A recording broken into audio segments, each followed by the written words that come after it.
All right, guys. So another exciting coaching hire here in the offseason.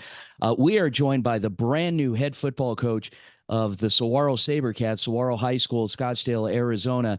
And this is Darius Kelly. Coach Kelly, who I met, had a chance to cover his team.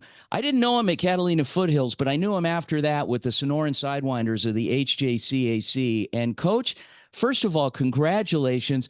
Very excited to work with you again. Um, I'm thrilled beyond belief. And what is this feeling that you have right now? Yeah, I mean, unbelievable opportunity that I have here, right? I mean, if anybody, any of the listeners out there haven't heard of Saguaro, the history. I mean, we've been 14 state championships. The amount of alumni that we've put out of this program, the amount of great people a part of this program, the people that have put their hands on this program throughout the years. It's just an amazing place, right? I mean, everybody has their struggles, right? Every program's going Mhm. to have their struggles, and it's going to be their ups and downs, right? But that's life, right? And you got to ride the wave, and you got to ride the waves of the low ones, and you got to ride the high ones, and you got to come out of that strong. And that's what exactly we're going to do here, man. And I'm just excited. I'm honored for one, because of the great place this institution is, man. It was built on toughness. It was built on integrity. It was built on hard work and sweat. And I'm just honored to be in this position and continue to make this thing go in the right direction. Let's do a little bit of chronological order here, going back 2 years. Now, I met you in Tucson. I covered a few of your games when you were with the head coach of the Sonoran Sidewinders of the Hohokam Junior College Athletic Conference. And they say that you can judge a man when you watch him when he thinks that nobody is watching. And I did a lot of that when we covered your team. Because you had some struggles in building a program there of junior college athletes, of Mm-hmm. recruiting nationally and as well as locally in the Tucson area. And I saw you doing everything from, filling water jugs to as the head coach to fixing equipment to even taping ankles. I mean, and all of the above, and coaching a football team. How did that experience prepare you and mold you into fast forward 2 years right now? I mean, that experience alone, I mean, it goes all the way back, right? It goes all the way back to my years when I was in junior college myself. Having to go through that time and step into that realm of having to be a self starter for one, having to be self motivated, having to not necessarily listen to somebody asking you to do something, but just stepping up and taking the initiative and get it done. And that's just always what I've done, and I got a lot of experience doing that during that time as a young child. I was 17, 18 years old, having to run to practice and run back to practice and get to practice on time. No one's forcing you to go to class at that level. So gaining that experience through the junior college level that I was at then, and then stepping into roles of coaching at the high school level, then coaching at the college level, at the D2 level, and having that ability to really wear so many hats and having to learn so many different things and learning from so many different coaches throughout the way. Um, it really has molded me through to get to where I'm at today because of all the hard work that I've done and all the hard work that I've watched with all the great men and leaders that I've had in my life. So it's been pretty amazing, tour and it's just, things don't happen for no reason. Sure. So I'm just happy to be where I'm at right now. Well, and you obviously you had a good experience with working with the junior college kids at the Mm-hmm. with the Hohokam Junior College Athletic Conference in that league, and moving forward, last year you assisted at Saguaro on both the Mm-hmm. offensive side of the ball, the defensive side of the ball. You ended up helping them win a state championship. What Yeah. was that experience like? Because there were points in the season, I'll tell you what, playing one of the toughest schedules in the country, and at one point under 500, not really knowing what the outlook was going to be, and then all of a sudden winning out once you got into the postseason.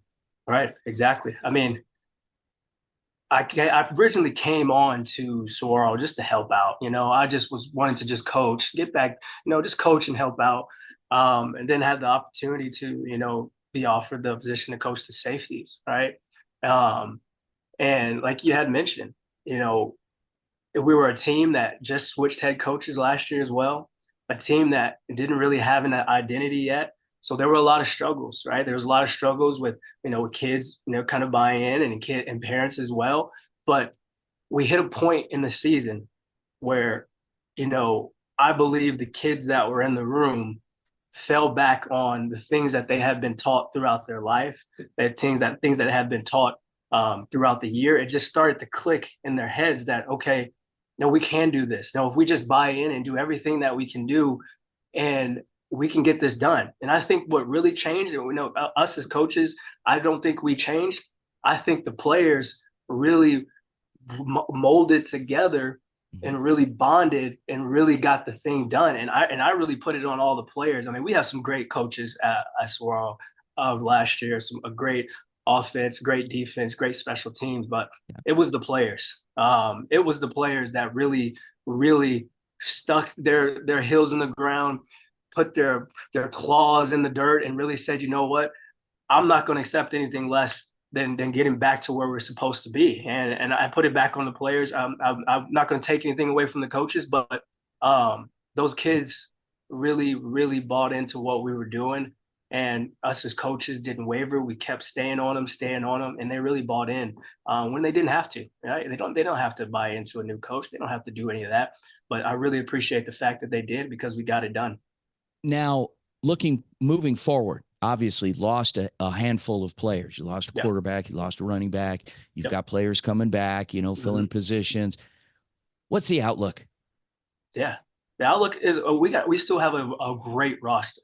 I believe the roster that we still have, we keep some things in place. There's no reason why we shouldn't be in the Open or contending for the Open Championship, and that's the goal. There's no other goal here at Saguaro. I don't care what anybody says. That's the number one goal. We've been in the state championship 11 out of the last 14 years, and we're going to continue to make sure we're doing that as much as we can. And the goal is the Open, right? And we're going to go after it as much as possible, and we're going to go after it full head of steam and not worried about anything else that's in front of us, right? We're going to worry about 1 week at a time, one game at a time, and we're going to go after it with the roster that we currently have and the men that are in the room that want to be there to coach and get these kids to where they need to be. That's what we're going to go to fight with. And I'm going to go to war with those guys who want to go to war with me, because I'm going to go to war with them every single day.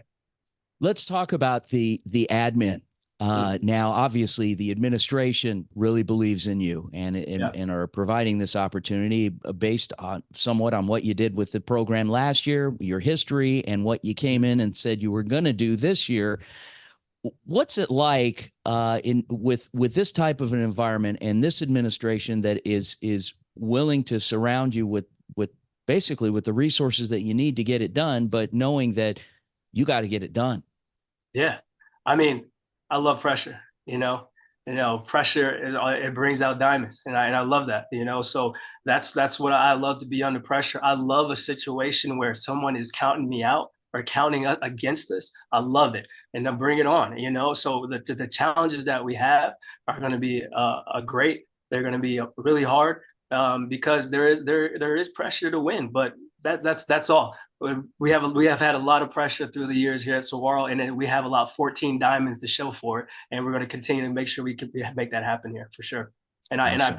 The administrative staff, I had a lot of time in the past couple of days to really get to know who they are as humans, as men and women, and I think that if we actually really got to know, and I want to make sure that they, as administration, really put themselves out there and let the community know who they are, because they are some great people, right? We all make mistakes. We all do things in life. We all do whatever it is. So, but I feel like if our administration would let them be known in the community, everyone will understand what type of people they are and what they want is what's best for the kids. And I'm fully behind it.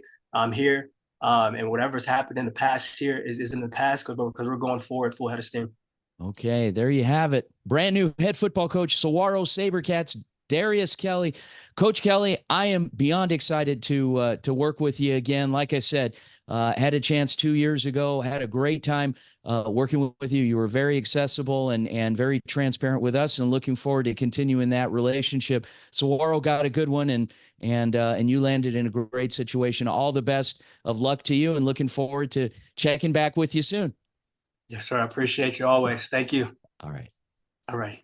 Perfect, Coach. Thank you very much. Have a great night. You as well. Thank you. All right. Take care. All right. Bye-bye.